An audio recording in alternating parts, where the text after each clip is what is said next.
दोस्तों चंबल की घाटियों का जिक्र होते ही हमें वहां की घाटियों में रहकर पुलिस और यहां तक कि सरकार में खौफ पैदा करने वाले मान सिंह, महिला डाकू फूलन देवी, माधव सिंह, विक्रम अल्लाह जैसे डाकुओं के इतिहास की यादें ताजा हो जाती हैं।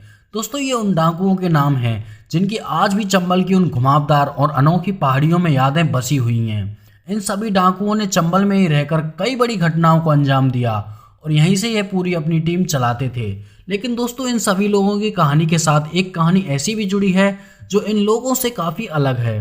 दोस्तों हम बात कर रहे हैं डकैत पान सिंह तोमर की। अपने शुरुआती जीवन में उन्होंने अपने कार्यों से कई लोगों का दिल जीता और वो लोगों के लिए एक आदर्श व्यक्ति के रूप में जाने जाते थे।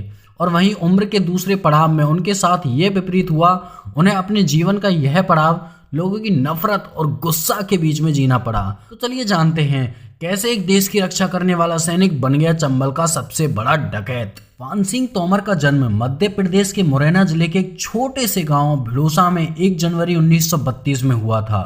जहां लोग बचपन से ही सपना देखते हैं कि बड़े बड़े होकर डॉक्टर या इंजीनियर बनेंगे, लेकिन इसके विपरीत पान सिंह तोमर ने सपना देखा कि वह बड़े होकर देश की सेवा करेगा और एक सैनिक बनेगा।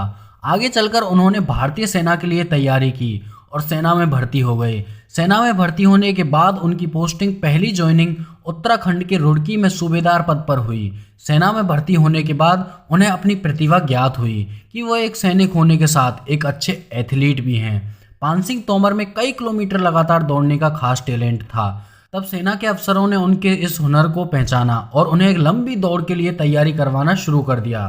दोस्तों पान सिंह तोमर ने देश की सेवा के लिए एक सैनिक बनकर अपना फर्ज अदा करने के साथ ही देश के लिए एक अच्छा एथलीट बन देश के लिए कई मेडल जीते और पूरी दुनिया में देश का गौरव बढ़ाया। दोस्तों पान सिंह ने 3 किलोमीटर की दौड़ को 9 मिनट और 2 सेकंड में पूरा करके एक ऐसा रिकॉर्ड कायम किया जिससे दुनिया भर के एथलीटों को तोड़ने के लिए 10 साल का समय लग गया। उनकी इसी प्रतिभा के कारण 1962 और 1965 चीन और पाकिस्तान में हुए युद्ध में उन्हें शामिल होने से मना कर दिया गया, क्योंकि देश अपने इस प्रतिभाशाली खिलाड़ी को कभी खोना नहीं चाहता था। इसके बाद उन्होंने साल 1972 में रिटायरमेंट ले लिया। हर सैनिक की तरह अपना बाकी का जीवन परिवार और गांव के लोगों के साथ जीने के लिए पान सिंह गांव में रहने के लिए चले गए। लेकिन गांव में ही रहने वाले एक खतरनाक व्यक्ति बाबू से उनकी पुश्तैनी जमीन को लेकर विवाद हो गया। बाबू सिंह गांव के दबंग व्यक्तियों में माना जाता था और वह गांव के लोगों को डराने के लिए एक लाइसेंसी रिवॉल्वर भी रखता था। पान सिंह और बाबू सिंह के बीच झगड़े की प्रमुख वजह थी कि पान सिंह के पूर्वजों ने बाबू सिंह के पूर्वजों के पास अपने कुछ कागजात गिरवी रखे हुए थे और उन्हीं को लेकर इन दोनों के बीच झगड़े की शुरुआत हो गई। लड़ाई झगड़ों से हमेशा 100 कदम दूर रहने वाले पान सिंह अपनी इस बात को लेकर अपने जिला कलेक्टर के कार्यालय में जा पहुंचे।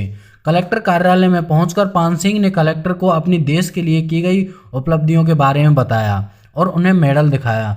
तब कलेक्टर ने उन्हें इस मेडल को उठाकर फेंक दिया और उन्हें वहां से बाहर निकाल दिया। यह सब देख पान सिंह को अपनी अब तक देश के लिए प्राप्त की गई उपलब्धियां बेकार लगने लगी थी। लेकिन एक सैनिक होते हुए उन्होंने इतनी जल्दी हार स्वीकार नहीं की और अपने इस मसले को गांव की पंचायत तक लेकर गए।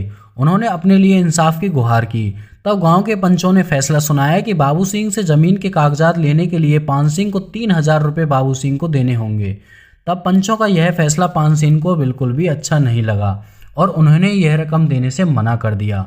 पान सिंह तोमर के द्वारा पंचायत का यह फैसला नहीं मानने के कारण बाबू सिंह ने अपनी दबंगाई दिखाना शुरू कर दिया और एक दिन जब वह किसी कारणवश घर के बाहर गए हुए थे, तब बाबू सिंह ने 95 साल की पान सिंह तोमर की मां को काफ़ी मारा।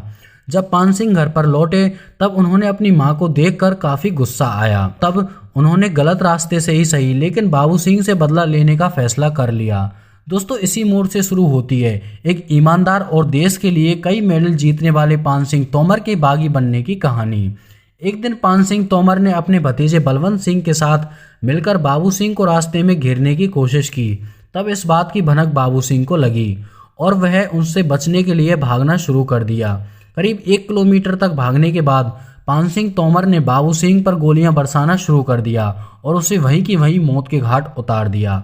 और इसी हादसे के बाद एक सैनिक से पान सिंह की छवि एक बागी के रूप में बन जाती है और बाद में अपने आप को चंबल की घाटियों में समर्पित कर देता है। दोस्तों अब एक दौर में देश के लिए मेडल पाने के लिए ट्रैक पर दौड़ने वाला पान सिंह अब चंबल की बीहड़ों में दौड़ने लगा। धीरे धीरे पान सिंह तोमर का नाम एक डकैत और हत्या करने वाले डाकू के रूप में जाने लगा और तब पान सिंह का आतंक इतना खतरनाक हो गया था कि तब पुलिस भी पान सिंह को पकड़ने से डरती थी। सरकार ने पान सिंह तोमर को पकड़ने के लिए करीब 10,000 का इनाम रखा और तब 1 अक्टूबर 1981 को इंस्पेक्टर महेंद्र प्रताप सिंह और उनके साथ करीब 500 सुरक्षा बलों ने पान सिंह तोमर को चंबल में ही ढूंढकर उसके आतंक का अंत कर दिया। पुलिस के द्वारा किए गए इस ऑपरेशन में पान सिंह के साथ उनके कई साथी मारे गए। दोस्तों, पान सिंह को मारने के लिए पुलिस और डाकुओं के बीच करीब 12 घंटे तक फायरिंग चली थी।